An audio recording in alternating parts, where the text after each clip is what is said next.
What would it take to change the world? Provide food to the hungry and water to the thirsty. Teach children to read and keep them healthy. Shelter families and train a new generation.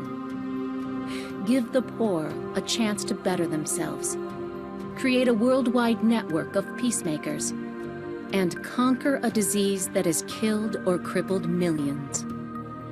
Could one person do it? What about 1.2 million? My name is Frank Wessel. Tamara DeWitt. Gaston Cabat. Ted Draper. Eu sou Adélia Vilas. Dr. Naresh Goya. Mon nom est Awa Omar. Gary Parrish. Warren Kaufman. Lisa Simmons. Eric Kimani. Meu nome é Eduardo. Singh Arora. Megan Coutinho. These men and women are changing the world. They're members of Rotary. Professionals and community leaders organized into more than 32,000 clubs worldwide. They volunteer at the local, regional, and international levels and dedicate themselves to a simple motto: service above self. That's what Rotary is all about. Vision to see, faith to believe, and courage to act. So many of us, we sit back and we go, gee, I'd really like to help somewhere in the world, but I don't know how to do it. And Rotary gives you all the tools you need. Personalmente tengo. Just the fact that you are a Rotarian opens doors all over the world. For members of Rotary, no project is too big. Working with UNICEF, the World Health Organization, and the CDC, Rotary has immunized more than 2 billion children against polio and reduced the disease by more than 99% worldwide. With not too many dollars, these Rotarians and our partners are doing a tremendous job, very effectively, very efficiently. Rotary has spent more than $500 million on international scholarships and foreign exchange, while its graduate-level programs in conflict resolution train peacemakers from around the world. When I started working for Interpol at the United Nations, I already had the background to understand international relations. For Rotary members, the reward is immense and immediate. Helping others is one of the things that they really enjoy. It makes my day. The salary I receive spiritually is so huge that you cannot put a value on it. Being a Rotarian is almost selfish. Yes, I help people, but I get so much in return.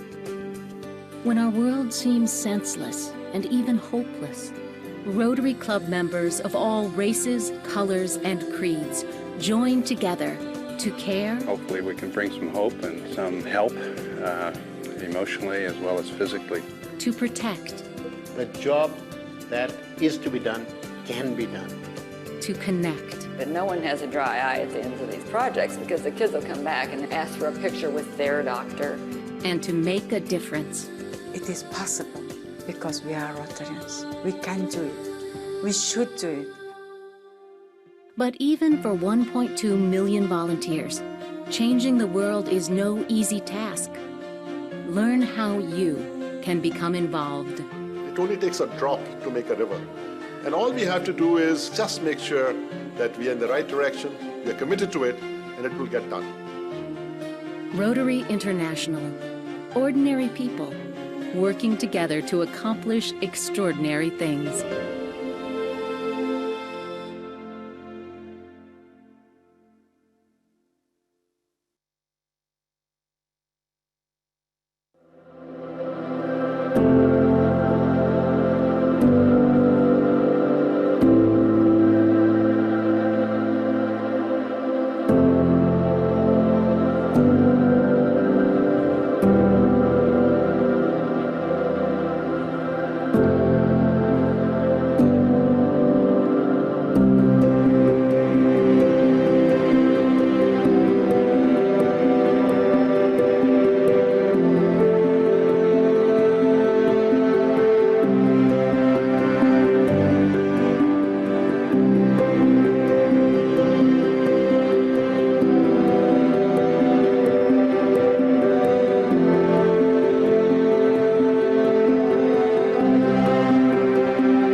Hello, and thank you for joining us for this month's Rotary Works Professional Development Session.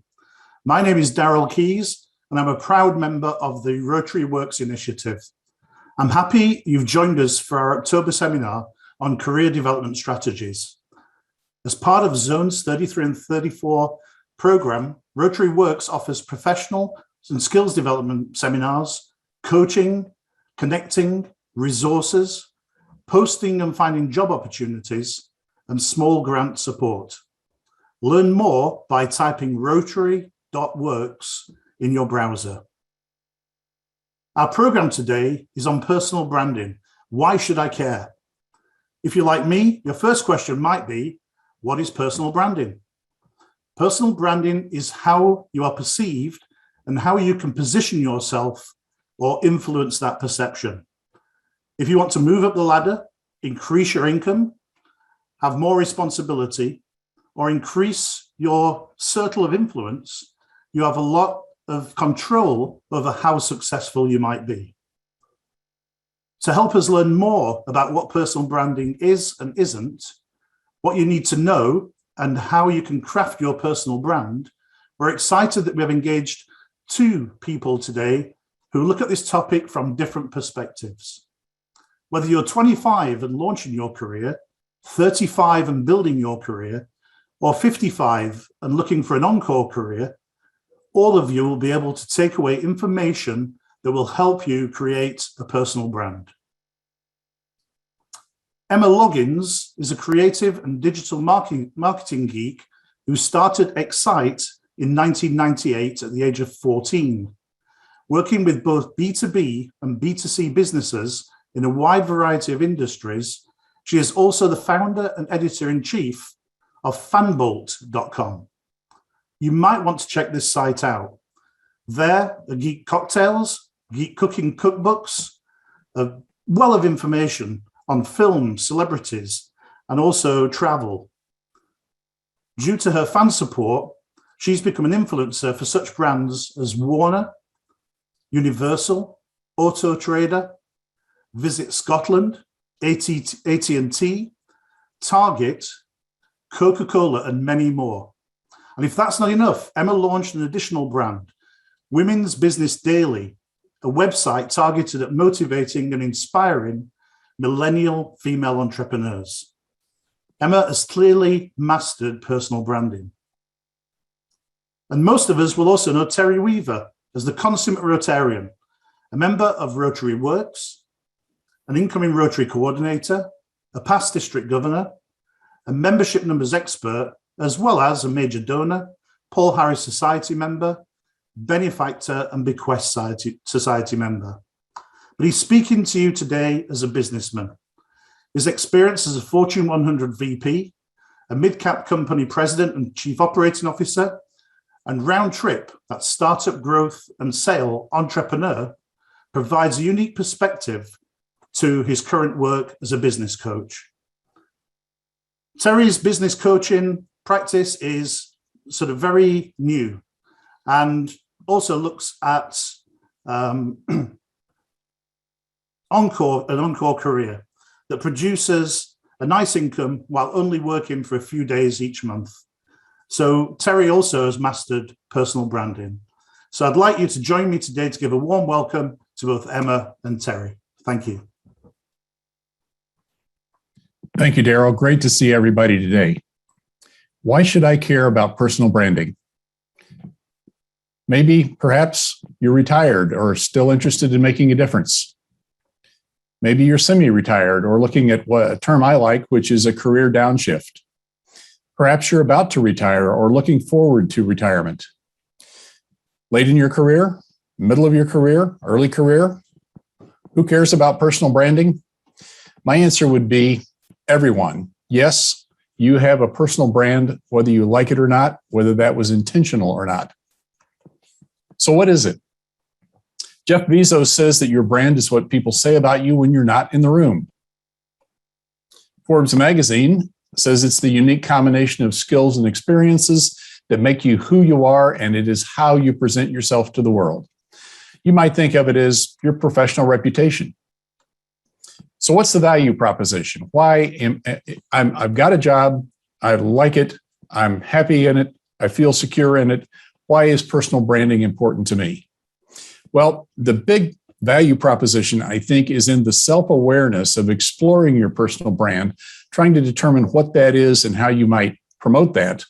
And what that does is it gets you in touch with who you are, more importantly, who you're not, and what is your career sweet spot?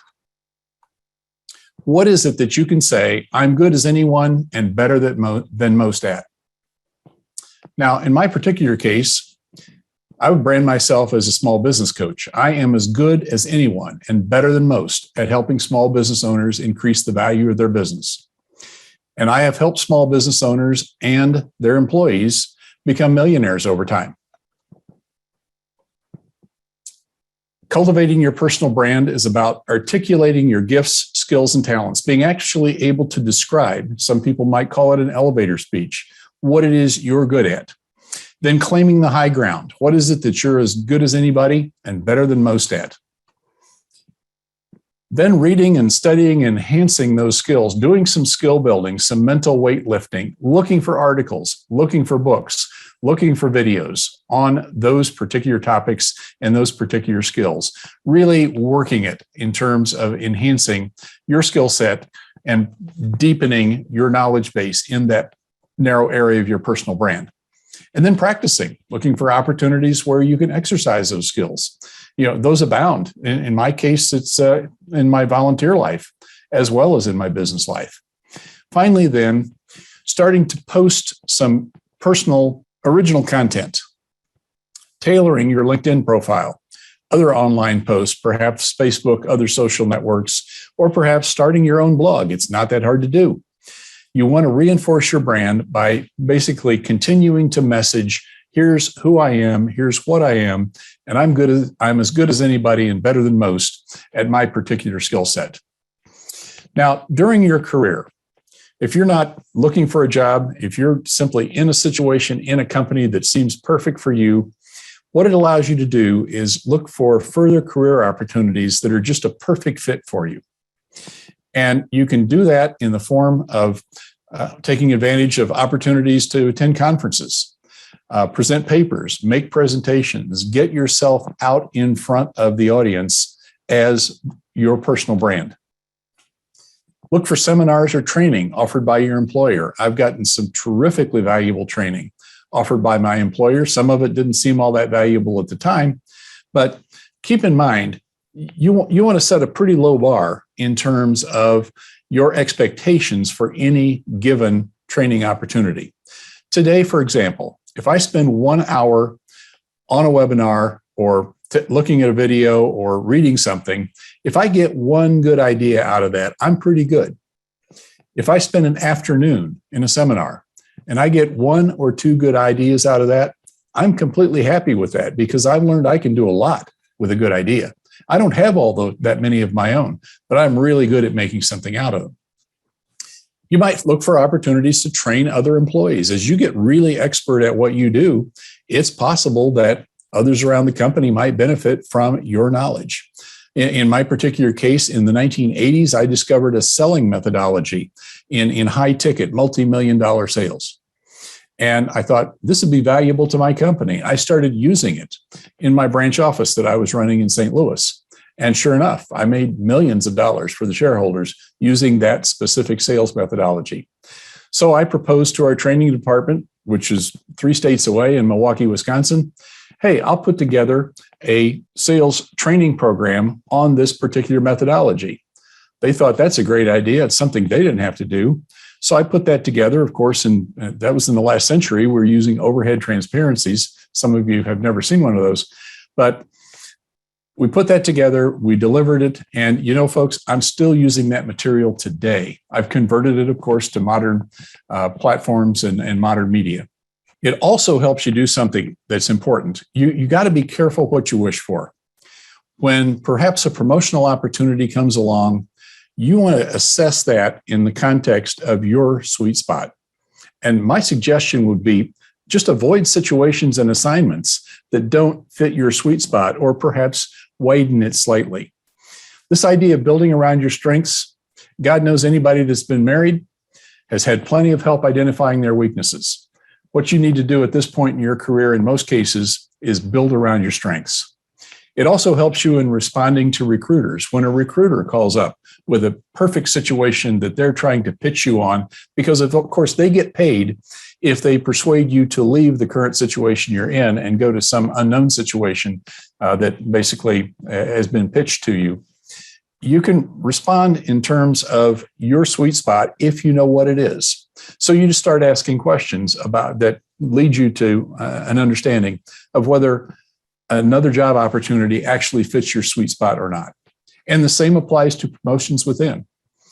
I have promoted and seen countless people promoted to jobs that they just didn't fit. I have, in my corporate life, more than once suggested to somebody that they step back from a job that they are failing at, back into something they were good at. And I've had a pretty good track record of life-saving merit badges in that respect, because just not every job is for every person. So when you're looking at a promotion within, again, be careful what you wish for. Take a look at that job and really, really drill into it to find out whether it, in fact, trades on your sweet spot or not. This would be, of course, your key to an active job change search. If you're in a situation right now where you can't say, I can't believe I'm getting paid for this, that's what work is supposed to be about. And it took me a number of years. I found one of those jobs when I was in my 20s and 30s. And then the next one, I was in my 50s before I found a job where I was saying to myself, I just can't believe I'm getting paid for doing this, which is where I am right now in this business coaching thing. I can't believe people pay me for this. So what does the end game of all this look like?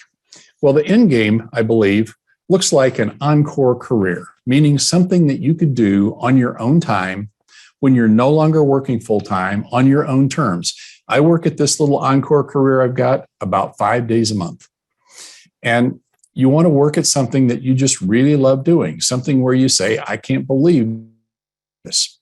Weekend before last, I left our zone event in Naples, flew to Oklahoma City to join a client and his management team bass fishing, and they paid me for it.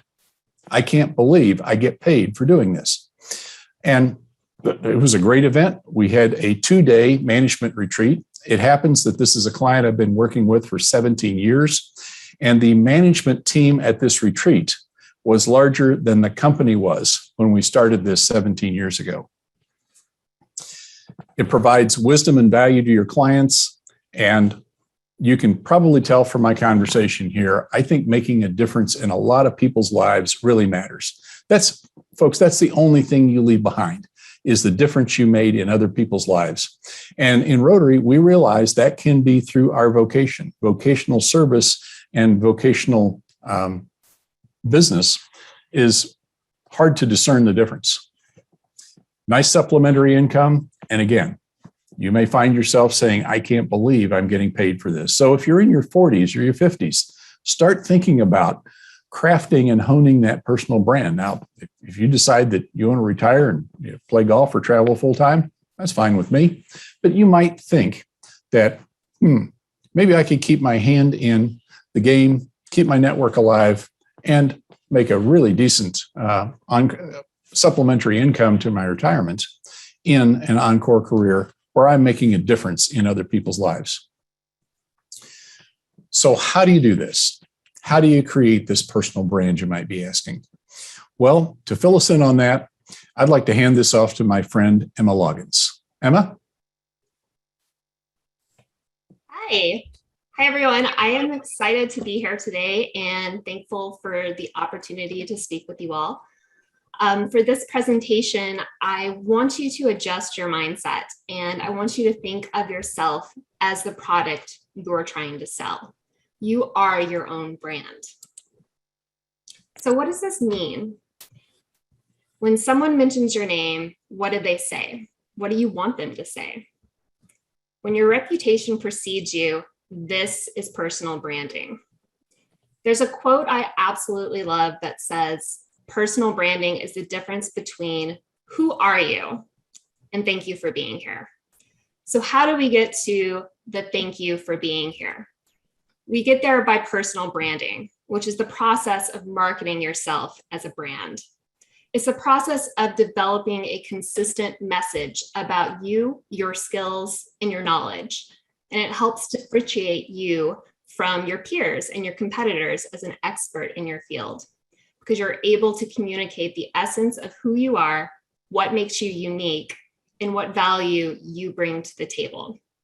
This is something that can be achieved through social media, your website, and other online platforms. And it's something that can help you not only find new clients, generate new leads for your business, land a new job, but it can also just help increase overall awareness of who you are. So how do you build a personal brand? I started teaching this as a much longer course with Women's Business Daily, but we're going to go through a condensed version today. Step 1 is to create a niche for yourself that is unique and specific. Whether it's your client, your customers, your employer, people want to know what you can do for them. So you want to focus on a specific subject area. Let me give you an example. This is my personal branding. I call myself the Geek Girl. I have 3 different hats that I wear. I'm the founder and director of strategy for Excite Creative Studios, a design and marketing agency I started when I was 14, over 20 years ago. Actually longer than that now. I need to update that stat. I'm also the founder and editor of Women's Business Daily, a site that's targeted at female entrepreneurs and career-driven women. My content there mainly revolves around professional and personal development. And lastly, I am the founder and editor of fanbolt.com, which is a geek lifestyle and entertainment news site. So it seems like a lot. I get that all the time. And a lot of people don't see the correlation between each of these, but they're actually all related. Each one of these are a separate profitable business. And those last 2 are actually the biggest portfolio pieces that Excite Creative Studios has. It allows me to showcase what I can do for clients because I've done it for myself. I create brands that have strong digital presence, and I create content that is optimized for Google. I grow and maintain these sites and these brands. So I've branded myself the Geek Girl. Makes a little bit more sense in that context, right? I love design, I love programming, and I geek out over it in the same way I geek out over Star Wars movies and Marvel movies. So whether I'm posting about being on the set of Stranger Things, interviewing the cast for Fanbolt, or I'm posting motivational posts about starting your own business and growing it, or I'm posting about a new mobile app or website I've launched for a client, all of this content falls under my Geek Girl branding. The perception of geek tells people that I'm knowledgeable, excited, and that I have a lot of fun with my job. Every day that I go to work, I can't believe that I get to do what I do. I absolutely love it. And wouldn't you rather have someone like that working on your projects than someone that's just doing it because it's their 9 to 5? This is the story that I tell through my social media accounts, my websites, and my in-person interactions with people. So I want you to take this concept and apply it to yourself. My challenge for everyone today is to pick a hashtag that describes you in the same way that I'm the Geek Girl. Who are you? And I challenge you to share this with me on social media, whether it's Twitter, LinkedIn, Instagram, Facebook. Share with me your personal brand hashtag and tag me at Emma Loggins. So after you've established your niche, which is the foundation of your personal brand, the next step is to become a storyteller and tell the authentic story of you. You need to know your purpose, know why you're in the room. And once you have the answer to this, you need to simply find a memorable and genuine way to tell that story to the world. I always say that great marketing doesn't feel like marketing at all. Instead, it tells a story. And the most effective personal branding strategy is telling your story. Build a narrative of who, what, when, where, how, and why. Who are you? What do you do? When and where do you do it? How do you do it? And why do you love it? The easiest way to do this is by sharing knowledge. and doing that through social media. Simply put, if you're an expert in your field, share that knowledge with the world. Establish yourself as a thought leader. It can be something as big as signing up for speaking opportunities or podcast, becoming a mentor, or maybe even self-publishing a book.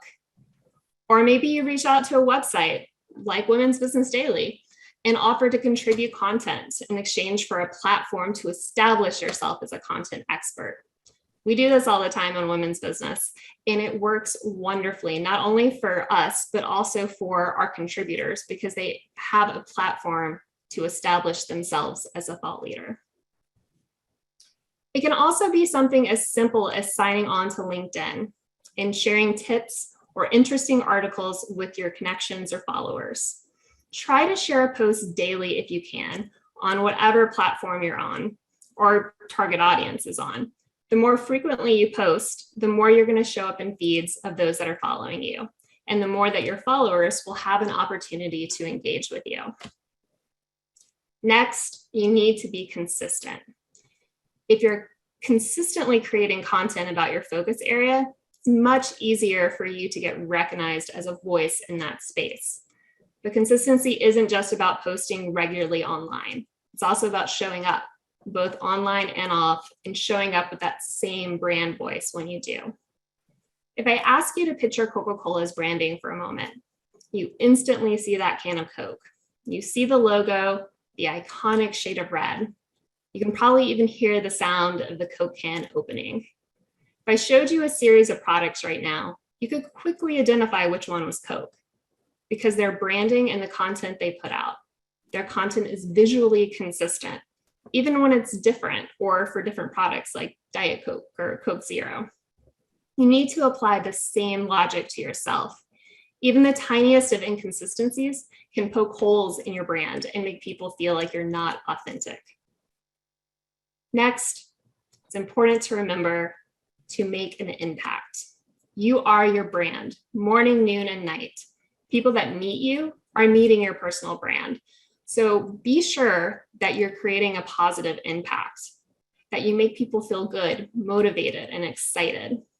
Earlier, I mentioned the importance of being you, the importance of being authentic and sincere. A personal brand is something that should follow you everywhere you go. It should amplify who you are and what you stand for, and it should create a positive impact. So at the beginning, we talked a little bit about how personal branding is the difference between who are you and thank you for being here.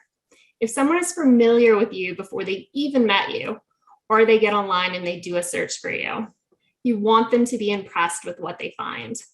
Many employers use social media to research potential candidates before making a hiring decision.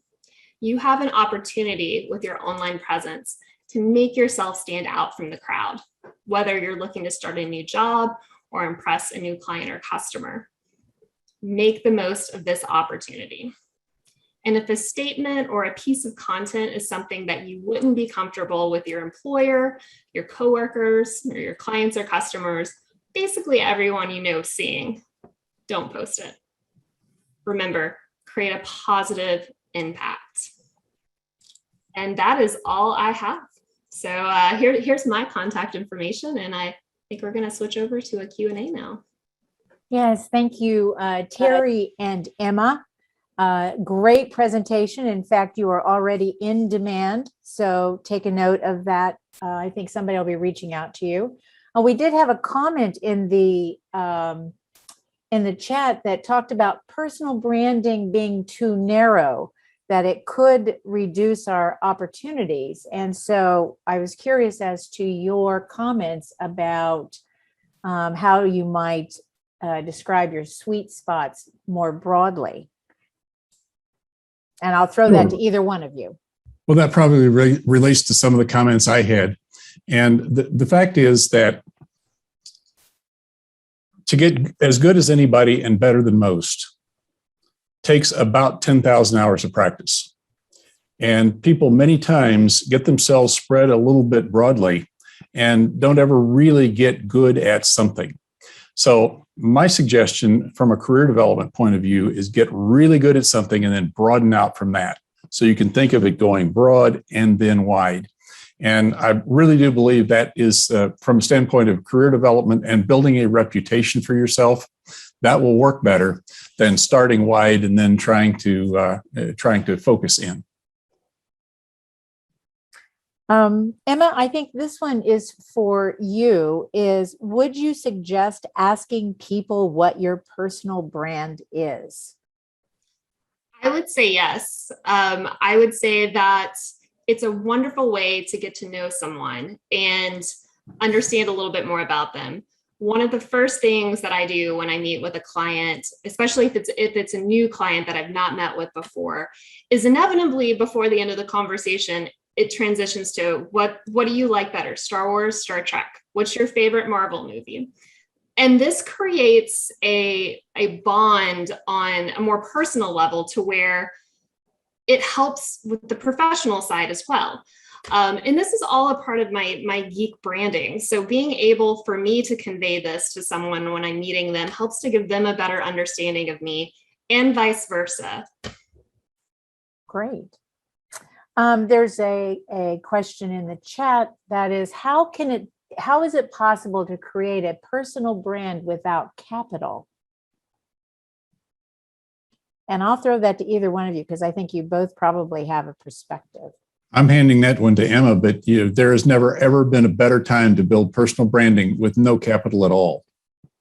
Absolutely. You don't need capital to build a personal brand. It can be as simple as sitting down, identifying your strengths, identifying your target audience. What does your brand look like? What is the color? What does it feel like? Look at other brands that have a similar feel to what you want to put out into the world. And then create social media accounts. It doesn't cost anything to set up a Facebook, LinkedIn, Twitter, Instagram, and start and go from there. You can post the lengthy post on LinkedIn, blog post even on LinkedIn, or you could start your own website. That does take a little bit of money to do, but getting started initially on social media is something that you can do with no resources. It doesn't require capital. Years back, I bought a business that was actually very much like Rotary. It was a membership organization of business owners. And now I bought the business with capital, I'll give you that. But then I had to build my brand personally as somebody who really knew something about small business. And I actually had some help with that. A coach suggested what you do is, first of all, claim the high ground, claim I'm as good as anybody and better than most at that, and then start proving it. And I did that in the form of a blog article, about one a week. And during the 10 years I owned that business, I accumulated a library of about 250 blog articles. Now, those didn't take a long time. They were 300, 400, 500 words. And I'd pick up on an idea from something I read, heard, or saw, and then I'd just write a little essay about it. And of course, I was able to use that in my business promotionally by stitching 3 or 4 of those together in the form of a monthly newsletter to business owners, email addresses I'd accumulated. And each one of those pointed to 2 or 3 or 4 of those blog articles. It didn't cost me a nickel. How do you, so many of us in the crowd here we're not as young as perhaps we used to be. So the question is, how do you improve your personal brand? So we probably, maybe many of us already have a brand out there. How do we improve upon that? Want me to take that one? Go ahead. Doing Q&As. I never know when to jump in. I think it's sitting down and figuring out, again, what your strengths are and how you can kind of package that together and put yourself out there as a thought leader. It can be different than your brands. I mean, if you look at me, I have 3 separate brands that I represent, and they're all, while similar, they're also very different. So my brand is very focused, but it's also structured in a way that I could encompass all 3 of these. So I would say to sit down, identify your strengths, identify other people, other professionals and other thought leaders that have a similar position to what you want to position yourself as, and use them as a starting point. Look to see what they're doing. and see how you can do it as well, whether it's, signing up for podcasts, whether it's starting to do blogs, whether it's, what the social media looks like, what the tone is. Look at someone that is doing it successfully or in your industry and see how you can do it better and in your own way, because at the end of the day, being authentic and genuine is the most important part of this. And it's also about practice. Practice is not what you do after you get good at something. Practice is what you do to get good at something. And one of the highest compliments I get on occasion, not all the time, is, I'll step off a platform or finish up a webinar or a training session, and somebody will say, gee, that really looked easy. And I just respond by saying, you can't imagine how much preparation and practice it takes to make something look effortless. Exactly. So there's a couple of follow-up comments really about circling around some of the things you've suggested, such as podcasts.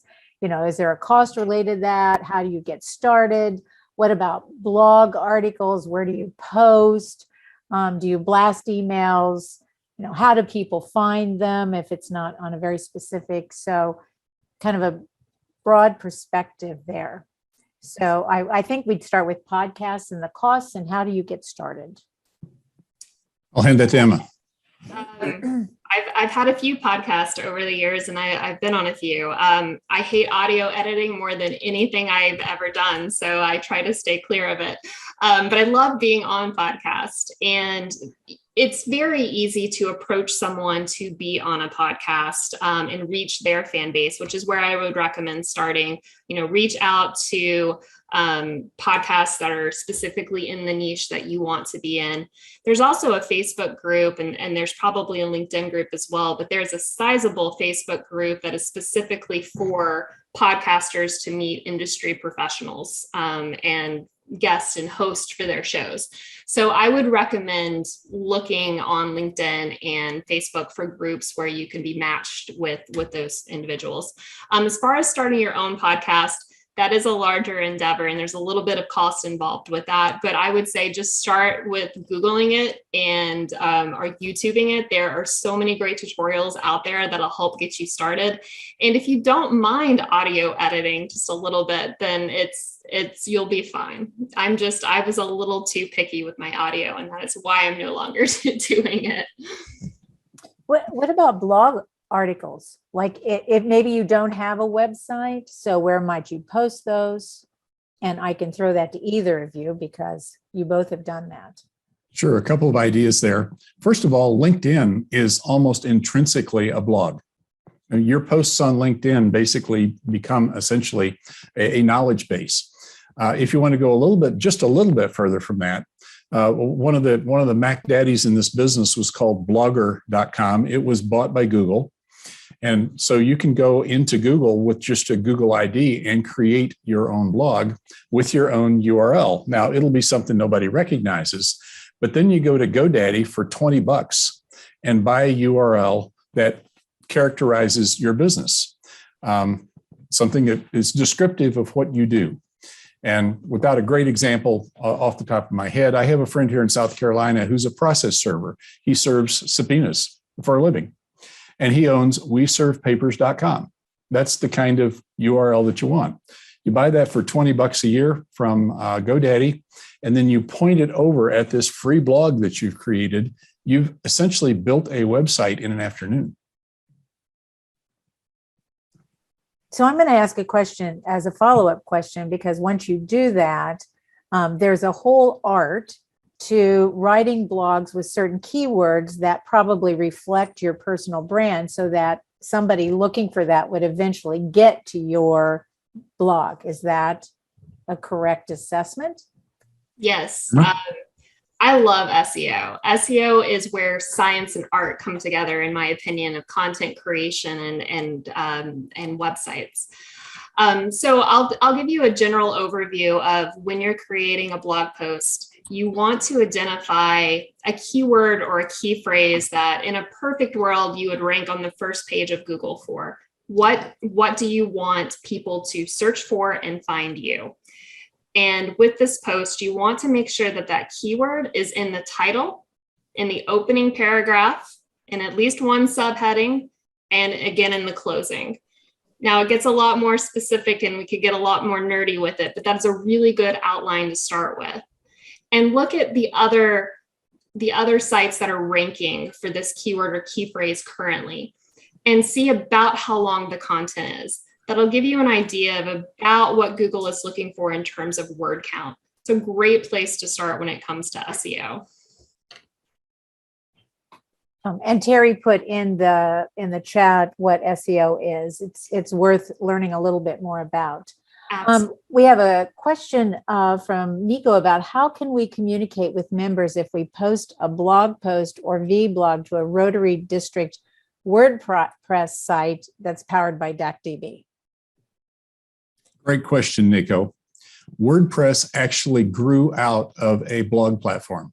That's how WordPress got invented, was originally a blog platform, and there is built into WordPress a blog. You simply turn that on in the background, and then you maybe link to that blog platform from something in your top side or side navigator. And yeah, WordPress has got a blog out of the box. Great. And then finally, what if you want to change your personal brand? Well, it won't be finally because there's another question in the chat, but what if you want to change your personal brand? Is there an easier way to do that? I mean, it's never too late to rebrand yourself.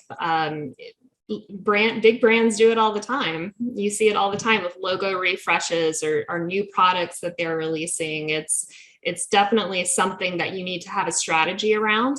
If your target audience has changed or your ideal client has changed or what you're doing has changed, then yes, sit down and kind of go through the branding process with yourself again, identify what your strengths are and how you want to be positioned in the specific demographic and target audience that you want to reach.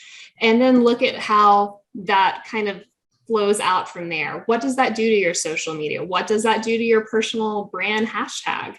And then start to just build it out from there. It's always something that you can do if you feel like you're not growing anymore or you feel like you're not hitting the right audience. Looking at a rebrand is something that you do, and when that is the situation you're in. You are unwittingly participating in a rebrand today. We began Rotary Works a year ago as a career transition resource. We realize at today's stage in the market, pretty much anybody who wants a job has one. And so we are rebranding Rotary Works to focus on career development of people who are working. And this is how rebranding works. You just start changing your message, just start changing your program, and start changing your marketing content. We already have a brand. We just want to focus it more on people that are not looking for jobs, but rather have jobs, because there are a lot more of those.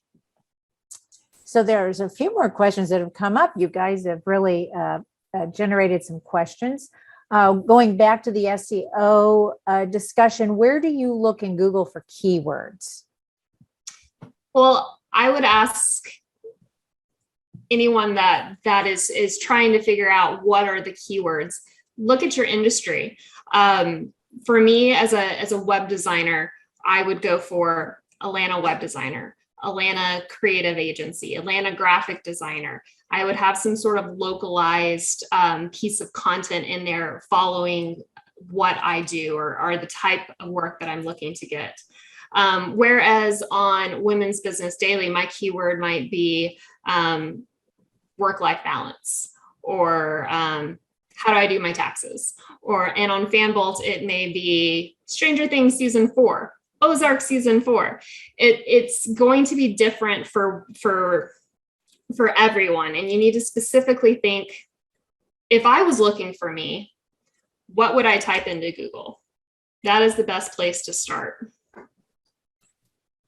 Okay, great. And then we talked a lot about emails, and so there was a question about email clients, how you might want to, like there's MailChimp, there's other kinds of that go along with CRMs. Do you have a preference? Do you, is there one that you might recommend? I'm a big fan of MailChimp. I live in Atlanta. I was one of MailChimp's first 50 customers, and they just sold for, I think it was $12 billion. So I'm very loyal to the MailChimp brand. It's a great product. It's very easy to use, and it has a sense of humor to it, which I appreciate. So as a follow-up question, MailChimp also is structured so that you have to get buy-in from everyone. Is there a shortcut, or do you just reach out to every single person to get permission? In general, when it comes to email marketing, everyone that you're reaching out to, you want to have permission to reach out to them. So if you have an email sign up on your site, there's something where they can opt in. It's like a double opt-in. So someone just can't go and put anyone's email address and sign anyone up for any email list. Then you would get an email and you would say, yes, I want to be on this list. And then you're essentially verified with that brand to receive their email. That is best practice. That is what you want to do. In general, cold emails and reaching out to people is going to get you marked as spam. Going to get you blocked. It's not going to be good. So you want to be sure that the people you're reaching out to, you have permission to reach out to. Outstanding. And just a word to the wise there. The message you want to be sending to that audience is not buy something from me and here's what I have. That really doesn't work well at all. When I was writing this small business blog and writing this small business owners newsletter, every article was about an idea by which you can improve your business. Now, yeah, we had a little sidebar over in the right side that listed our upcoming events. Down at the bottom, it had a contact us, but it was really a digest of things that small business owners could actually use. And people will read that. If you're delivering them some value, I subscribe to a half a dozen different newsletters, some of them on personal investing, some of them on business practices. And I keep reading the same ones because I open it up and it's good stuff and it's stuff I can use. So, you got to get off of here's who we are, here's how wonderful we are, buy this stuff from us, and turn it around into where does it hurt? Where does it hurt? Who's got a problem that's just bothering them, perhaps keeping them awake nights, that you've got a solution for? One of the things I really like to say is think about the content that you're putting out and what you're putting on social media and your email marketing. Think of it like a cocktail party. You don't just immediately go up to someone and say, I do websites. You need me to do your website.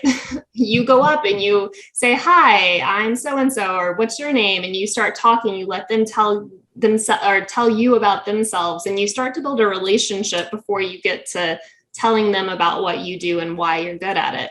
It's important to have that in all of your marketing materials. You don't go in with a sell.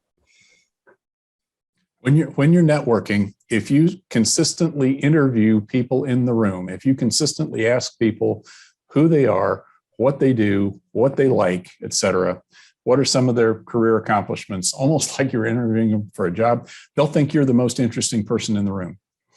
And a great networker once told me, and I've lived by this ever since, never offer your business card. If somebody is interested enough in you to ask for your business card, you've made it. Now, it doesn't say you can't ask for theirs. Many times that'll prompt a request for yours. But boy, that changed my life from a networking point of view, is just, keep the conversation going. If it never gets to the point where they ask you for your business card, that's nice. You move on, talk with somebody else. Well, this has been an outstanding discussion, and I want to thank again Terry and Emma for great words of advice. And I don't know about everyone else, but I'm taking away more than one nugget of information. So it has been well worth my time. Thank you so much. And I'm going to turn it back over to Daryl to wrap it up. Thank you, Marcy. What a great presentations and fantastic Q&A as well. I thought it was really a very useful Q&A with lots of good advice, tips, and information for all of us to take away. Hopefully, you can take away at least one idea, or hopefully many more, so that you can create your own personal brand or improve your personal brand. Now, please note the contact information on the screen for our two presenters today. And I'd like also to thank our behind the scenes tech support who make this magic happen. That's Terry Weaver of District 7750, who was one of our presenters and also did the magic behind the scenes. And also Marcy Ullen from District 6990 as well. Now, I'd like to remind you that Rotary Works career coaching is available to any Rotarian or Rotaractor who would like more individualized mentoring. If you think having a one-to-one coach would be helpful to your career transition, or if you wish to volunteer as a coach, visit rotary.works and look for the links in the right-hand column. Also, our Impact Fund is designed to support Rotarians and Rotaractors with a small grant that will ease concerns during unanticipated career transition. Any amount is appreciated, and if you'd like to donate, please reach out to me or any of the Rotary Works team. And finally, you're invited to get involved in our initiative. If you're interested, please feel free to reach out to me or any member of our Rotary Works team. We're always looking for more support and volunteers. Now, what a treat you've got next time. Look out for our next presentation and register for it on November the 10th at 5:30, when our webinar will be all about navigating the shark-infested waters of the workplace. Now that sounds like fun, so please register as soon as you can. And really thank you for attending today. It really wraps it up. I really appreciate you joining us. I hope you can take something away, and have a wonderful October. And we look forward to seeing you all again in a month's time. Thank you.